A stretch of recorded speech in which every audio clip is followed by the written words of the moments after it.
जी गत सप्ताहे जे छे ए IHIP રાજકોટ મહાનગરપાલિકાના જે આરોગ્ય કેન્દ્ર ઉપરાંત PKH અને PDUમાં જે વાહકજન્ય રોગો અને રોગચાળાના જે આંકડા નોંધાય છે એ મુજબ જોવા જઈએ તો ગત સપ્તાહે મેલેરિયા અને ચિકનગુનિયાના કોઈ પણ કેસ છે એ નોંધાયેલા નથી, પરંતુ ડેન્ગ્યુમાં જે છે 32 જેટલા કેસીસ છે એ નોંધાયેલા છે। આ ઉપરાંત શરદી ઉધરસ અને તાવના જે છે વાત કરીએ તો 1800 જેટલા કેસીસ છે નોંધાયેલા છે। ઝાડા ઉલટીના જે છે એ 230 જેટલા કેસીસ છે નોંધાયેલા છે, જ્યારે ટાઇફોઇડના 4 અને જોન્ડિસના જે છે એ 2 કેસ નોંધાયેલા છે, જ્યારે કોલેરાનો એક પણ કેસ છે ગત સપ્તાહે નોંધાયેલો નથી।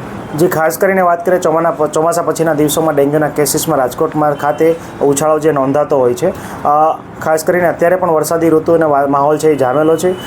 ખાસ કરીને જે એડિસ ઇજિપ્તી મચ્છર જે છે એ પોતાના ઈંડા છે એ ભેજવાળી સરફેસ છે ત્યાં સપોર્ટ મળે તે રીતે મૂકતા હોય છે, અને એમાંથી 14 થી 21 દિવસની અંદર જે છે એડલ્ટ મોસ્કીટો જે છે એ બનવાની શક્યતા છે રહેલી હોય છે। આ ઉપરાંત કોઈ એડિસ ઇજિપ્તી નામનું જે મચ્છર જે છે એમાં જોવા જઈએ તો વાયરસનું ટ્રાન્સમિશન છે એ પોતાના ઈંડા મારફતે પણ થતું જોવા મળે છે, અને એના જ કારણે કોઈ તમને જો એડલ્ટ મચ્છર કરડે અને એની અંદર ડેન્ગ્યુનો વાયરસ હોય તો એની પછીની જે પેઢી છે એમાં પણ ડેન્ગ્યુનો વાયરસ આવવાની શક્યતા છે, અને એ રીતેનો ફેલાવો છે વ્યાપક રીતે થતો જોવા મળે છે।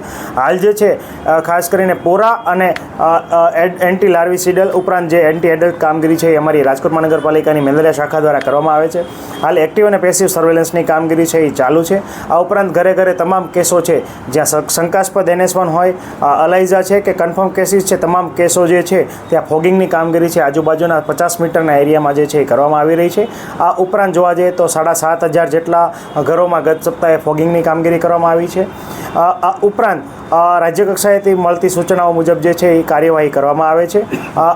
દંડની કાર્યવાહી પણ જે છે એ દંડ અને આસામીને નોટિસ આપવાની કાર્યવાહી પણ છે એ રાજકોટ મહાનગરપાલિકાની મેલેરિયા શાખા દ્વારા કરવામાં આવે છે।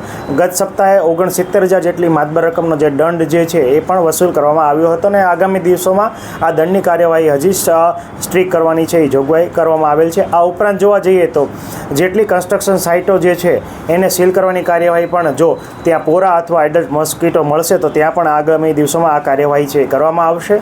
આ ઉપરાંત જે સ્વચ્છતા હી સેવા જે છે પખવાડા અંતર્ગત ખાસ કરીને જ્યાં આર્ટિફિશિયલ પાણીનો ભરાવો થાય છે ત્યાં ઓઇલ બોલ નાખવાની કામગીરી, અગાસીઓ જે છે જે બંધ મકાનની અગાસીઓ છે ત્યાં પણ જો પાણીનો ભરાવ હોય તો ત્યાં ઓઇલ બોલ નાખવાની કામગીરી છે અમારા મેલેરિયા વર્કર દ્વારા હાલ જે છે કરવામાં આવી રહી છે।